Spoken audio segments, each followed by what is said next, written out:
हे दोस्तों, कैसे हो आप? जैसे भी हो अच्छे ही होंगे। विशु हॉरर स्टोरी चैनल पे आप सभी का स्वागत करता हूँ।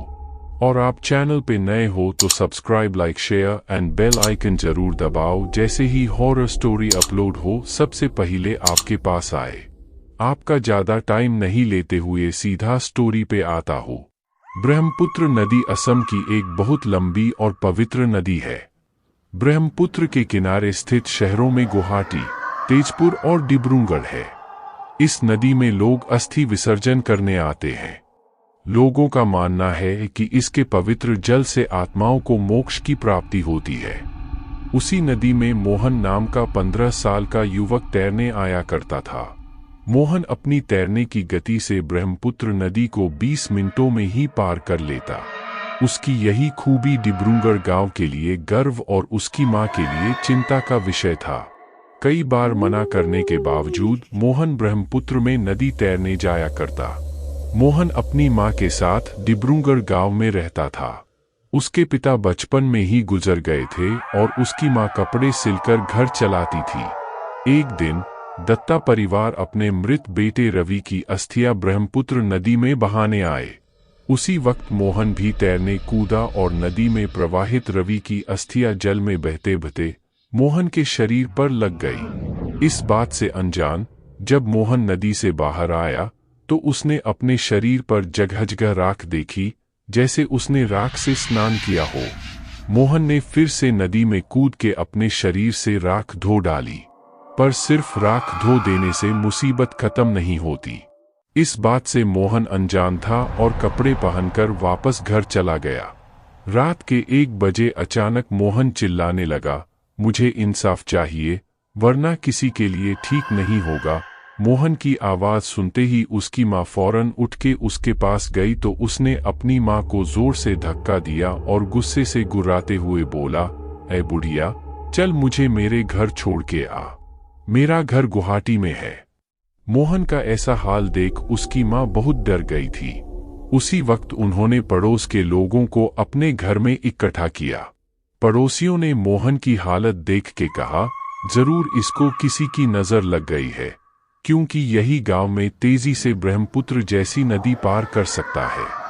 मोहन को कल हम कामाख्या मंदिर ले चलेंगे, क्योंकि वहां हर बाधा से छुटकारा मिलता है।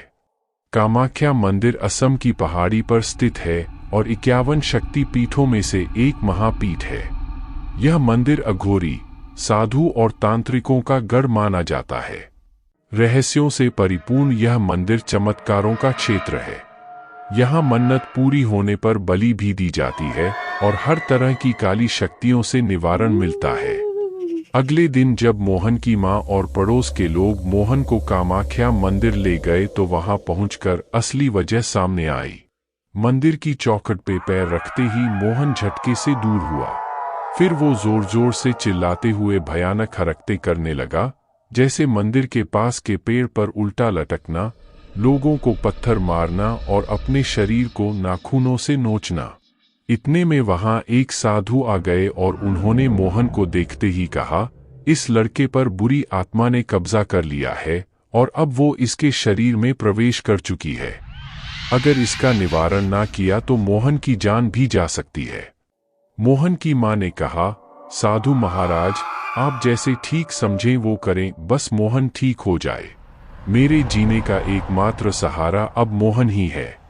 साधु ने मोहन के सर पर हाथ रख के उसे शांत किया। फिर मोहन ने कहा, मुझे इंसाफ चाहिए। साधु ने पूछा, कौन है तू और इस बच्चे से क्या चाहता है? मोहन ने जवाब दिया, मैं रवि हूँ। उस दिन जब मेरा परिवार मेरी अस्थियां बहाने ब्रह्मपुत्र नदी में आया तो उसी नदी में मोहन तैर रहा था। मैंने उसी वक्त इसके शरीर में प्रवेश कर लिया, क्योंकि यही लड़का मुझे इंसाफ दिला सकता था।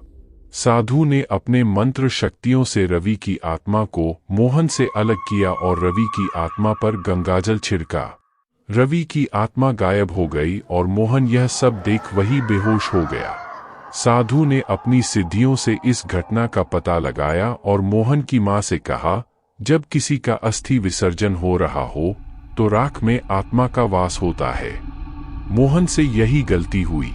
जब रवि का अस्थि विसर्जन हो रहा था तब मोहन उसी वक्त ब्रह्मपुत्र नदी में तैर रहा था और रवि की राख मोहन के शरीर पर लग गई और इस तरह रवि को मोहन के शरीर में प्रवेश करने मिल गया। यह सुनकर वहां मौजूद सब लोग हैरान हो गए और मोहन की मां ने मोहन को कामाख्या देवी का आशीर्वाद दिलाया।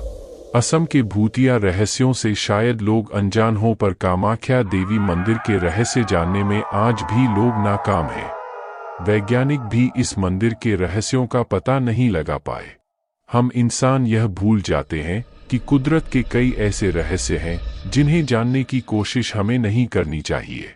कई बार रहस्यों के खुलने में बहुत भारी कीमत चुकानी पड़ती है और अनजाने में हम दैविक शक्तियों को चुनौती दे बैठते हैं। तो कैसी लगी स्टोरी कमेंट्स में ज़रूर बताएं, और आपके पास भी कोई स्टोरी होगी तो मुझे मेरे इंस्टाग्राम आईडी पे शेयर ज़रूर करिए, और चैनल पे नए हो तो ऐसे ही हॉरर स्टोरी सुनने के लिए चैनल को subscribe, like, share and bell icon ज़रूर दबाएं। और स्टोरी लास्ट तक सुनने के लिए धन्यवाद।